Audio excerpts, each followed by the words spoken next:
জামাতরে ঠেকানোর জন্য কওমির অলিপুরি লাগবো না, আমাকে কোনো ঝগড়ার দরকার নাই, এক সংসদের সালাউদ্দিন সাহেবই যথেষ্ট। স্বরাষ্ট্রমন্ত্রী মুফতি সালাউদ্দিন সাহেব এইতে আশরাফ আলী থানভী রহমতুল্লাহ আলাইহির নাম কইছে। আজকের সংসদ সারা পৃথিবীর মধ্যে দামি সংসদ, কিন্তু আজকের সংসদে মুফতি সালাউদ্দিন, স্বরাষ্ট্রমন্ত্রী মুফতি সালাউদ্দিন সাহেব এইতে আশরাফ আলী থানভী রহমতুল্লাহ আলাইহির নাম কইছে। হজরত কারি ইব্রাহিম কারি তৈয়ব সাহেব দারুল দেওবন্দের মোহতমেম কারি তৈয়ব সাহেব রহমতুল্লাহ আলাইহির নাম বলছে, হুসাইন আহমদ মাদানী রহমতুল্লাহ আলাইহির নাম বলছে, শেখুল হাদিস জাকারিয়া রহমতুল্লাহ আলাইহির নাম বলছে। পৃথিবীর কোনো ইতিহাসে, পৃথিবীর কোনো সংসদে আমাদের এই আকাবেরদের নাম কোনোদিন বলছে? বাংলাদেশের সংসদে স্বাধীনতার আগে, স্বাধীনতার পরে 50 বছরে কোনোদিন কোনো আকাবেরদের নাম বলছে? যদিও সালাউদ্দিন সাহেবের মধ্যে একটু ক্রিমিনালি ব্রেন বেশি খাটায়, কিন্তু আজকের সংসদে জামাতরে তুলা ধুনা দেওয়ার জন্য থানবীর নাম, রশিদ আহমদ গঙ্গোইর নাম, কারি তৈয়ব সাহেব হুজুরের নাম, দারুল দেওবন্দের হোসেন মাদানী রহমতুল্লাহ নাম, সকলের আকাবেরদের নাম বইলা জামাতরে ঠেকানোর জন্য কওমির অলিপুরি লাগবো না, অন্য বড় কিছু লাগবো না, আর কিছু লাগবো না, আমাকে কোনো ঝগড়ার দরকার নাই, এক সংসদের সালাউদ্দিন সাহেবই যথেষ্ট। সংসদের মধ্যে থানভী রহমতুল্লাহ আলাইহির নাম, আকাবির দেওবন্দের নাম, কারি তৈয়ব সাহেব রহমতুল্লাহ আলাইহির নাম, হুসাইন আহমদ মাদানী রহমতুল্লাহ আলাইহির নাম, আব্দুর রহিম রায়পুরি রহমতুল্লাহ আলাইহির নাম, শেখুল হাদিস জাকারিয়া রহমতুল্লাহ আলাইহির নাম। উনি কেন বলছে?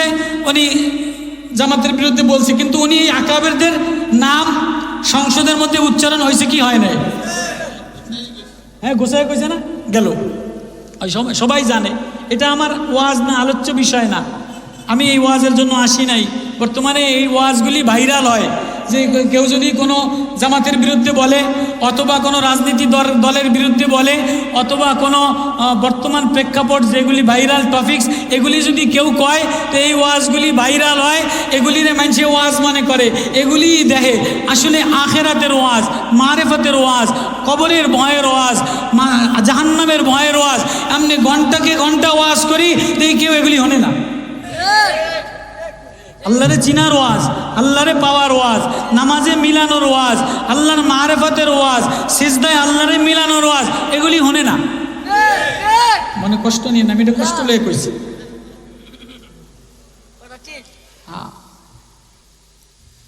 হ্যাঁ, তো চতুর্দিকে গরম।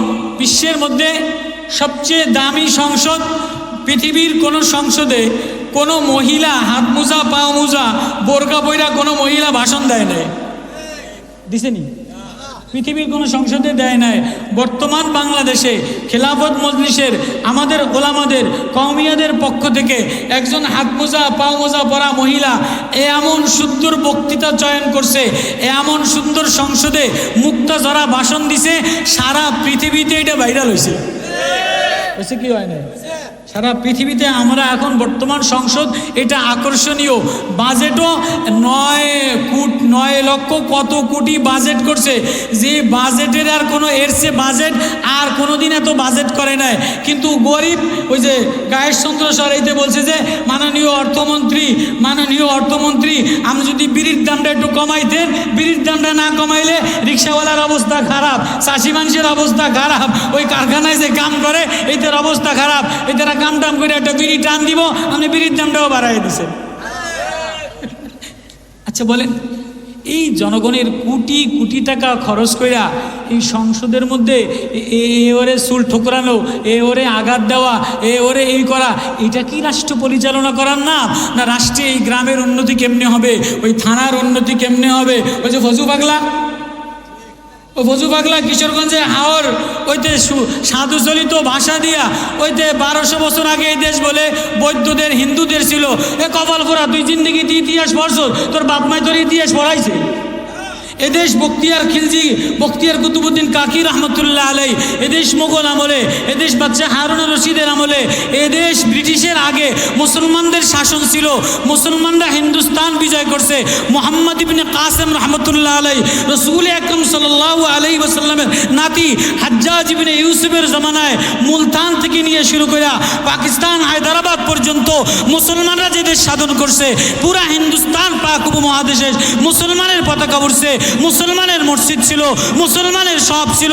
আজকে এই 200-300 বছর পরে আইসা ফজু পাগলার মতো মানুষ আইয়া কয় যে আগে এই দেশে মুসলমান ছিল না, বৌদ্ধদের দেশ ছিল। ওই পাগলারের সংসদে ডুবাইছে কোন পাগলায়? ওর কোনো আত্মীয় স্বজন নাই?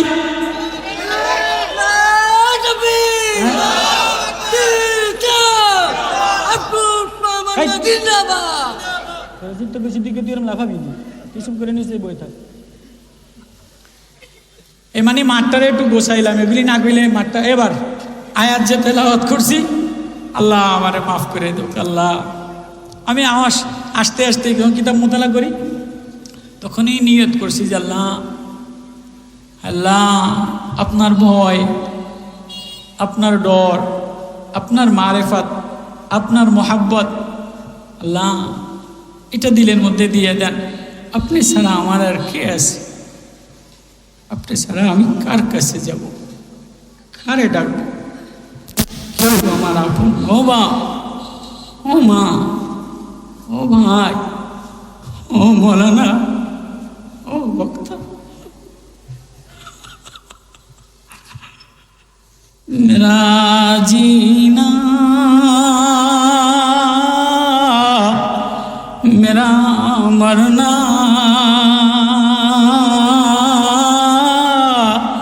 इलाही तेरी खातिर हो, मेरा रहना मेरा रुकना मेरा चलना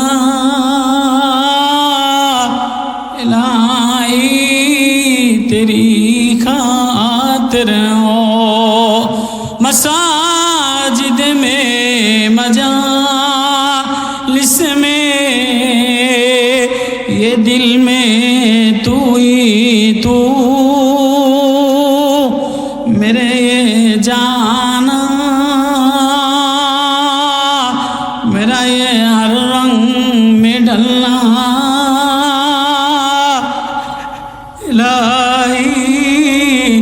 तेरी खातिर हो।